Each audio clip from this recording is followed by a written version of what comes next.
Why is alcohol linked to these cancers? It all comes down to how alcohol breaks down in the body. When you drink alcohol, your body converts it to a toxic substance called acetaldehyde. Okay. And now acetaldehyde is a known carcinogen, meaning it can damage DNA and increase the risk of cancer. To make matters worse, acetaldehyde also triggers chronic inflammation throughout the body. And over time, this chronic inflammation can create an environment where cancer cells are more likely to develop and grow. So it's like a double whammy: DNA damage plus inflammation. That really paints a clear picture of how alcohol contributes to cancer development.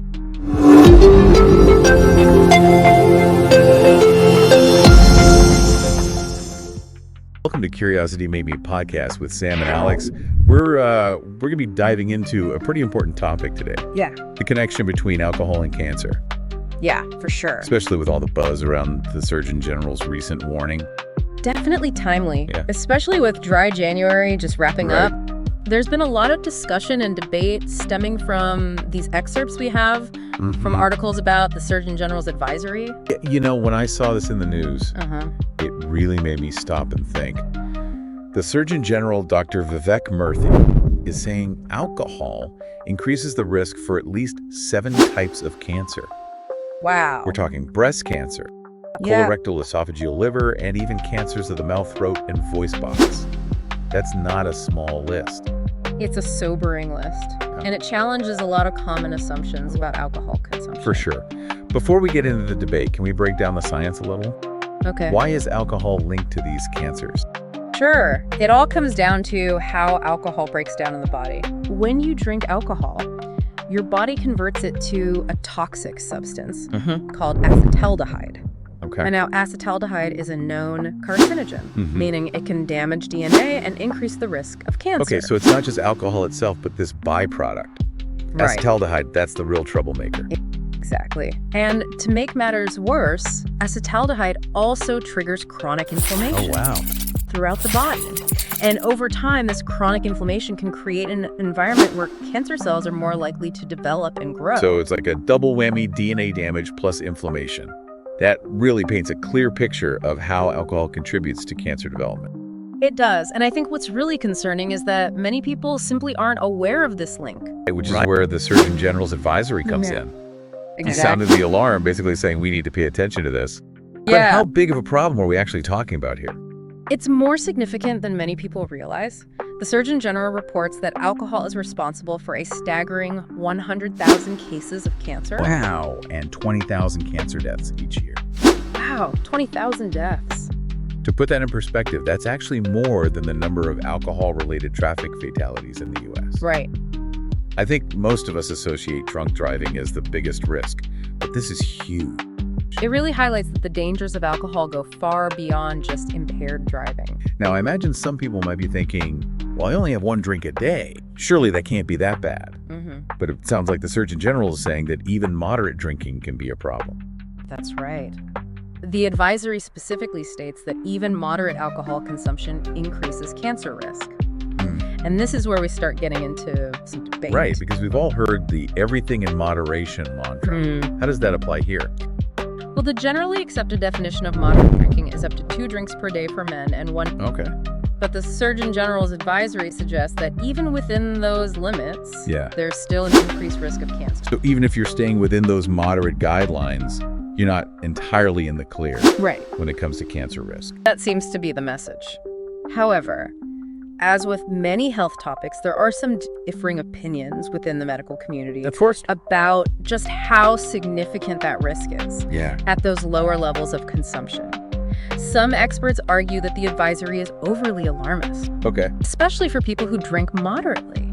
But isn't the idea of moderate drinking inherently subjective? What's moderate for one person That's a great point.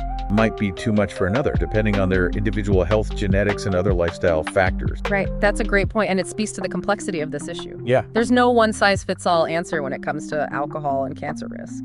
So maybe instead of focusing on this somewhat arbitrary definition of moderate risk, we should be thinking about how our individual choices and circumstances contribute to our overall risk. Exactly. It's about having a nuanced understanding of the potential risks and benefits and making informed decisions that align with your personal health goals. calories. And that's probably a good place to shift gears a bit. Yeah. Let's dive into some of those nuances. We were just talking about how individual responses to alcohol can vary.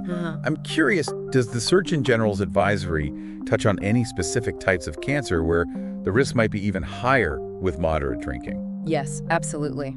The advisory highlights breast cancer, mouth cancer, and throat cancer as particularly concerning. Okay. For these cancers, the risk can increase significantly, even with just one drink per day. That's really eye-opening.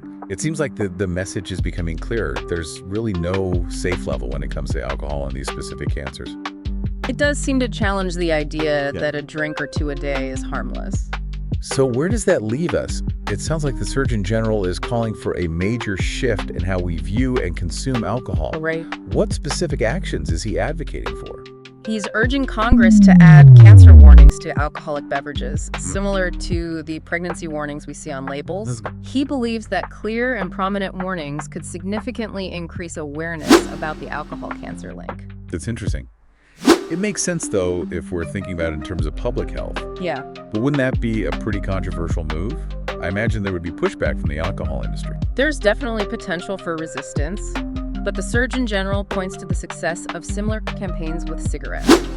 He highlights that only about 40% of Americans are aware of the link between alcohol and cancer. Wow. Compared to 90% who know about the link between smoking and cancer. That's a huge difference in awareness. It really underscores how much work needs to be done to educate the public about this issue. Exactly. And he believes those warning labels could be a powerful tool to bridge that knowledge. Thinking back to those dissenting voices in the medical community, how do they feel about this call for warning labels? I imagine they might see it as an overreach. Some experts do argue that such a measure would be overly alarmist, especially considering the ongoing debate about moderate drinking. They might contend that it sends a message that any amount of alcohol is dangerous, which could be misconstrued or lead to unnecessary anxiety. It seems like the real issue here is informed decision-making. People need to understand the risks and weigh them against the potential benefits or enjoyment they get from alcohol.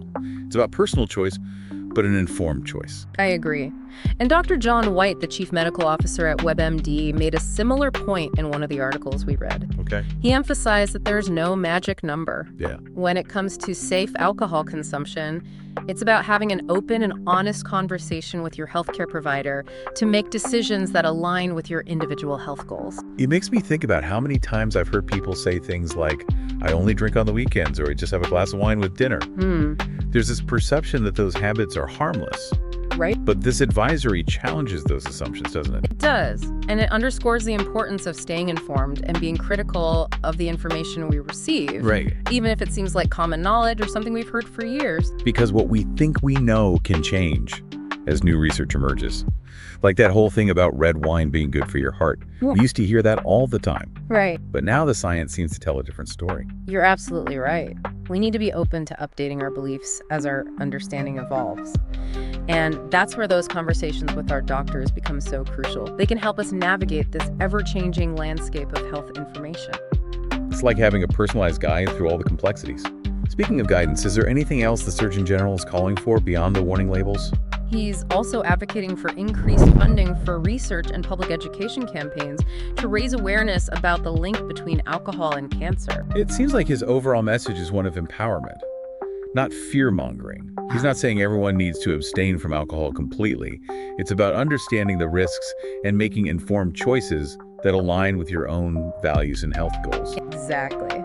He emphasizes that even small changes can make a big difference. Maybe it's participating in Dry January, cutting back on your weekly drinks, or simply being more mindful of your consumption habits. It's about taking ownership of your health. And that idea of taking ownership really resonates with me. Yeah. It's easy to feel overwhelmed by all the health information out there. Yeah. But at the end of the day, we have the power to make choices that support our well-being. Talking about this stuff is important, even if it's tough. The more we talk, the more we all learn as people. I completely agree. And being informed is powerful. It helps us make good choices for ourselves and fight for policies that keep everyone healthy. Well said. Maybe this will even make someone listening rethink their own drinking, even a little bit. I hope so. Every little step towards knowing more and being healthier is a win. To wrap up this look at the Surgeon General's warning, I think the big thing for our listeners is this.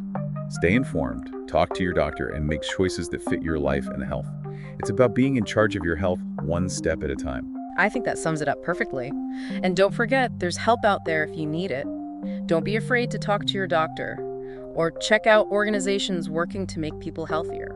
If you found this podcast inspiring, please like, share, and subscribe to the Curiosity Made Me podcast. Let's keep exploring, learning, and growing together, one powerful conversation at a time. Excel in every task that you pursue. Curiosity fuels what you do.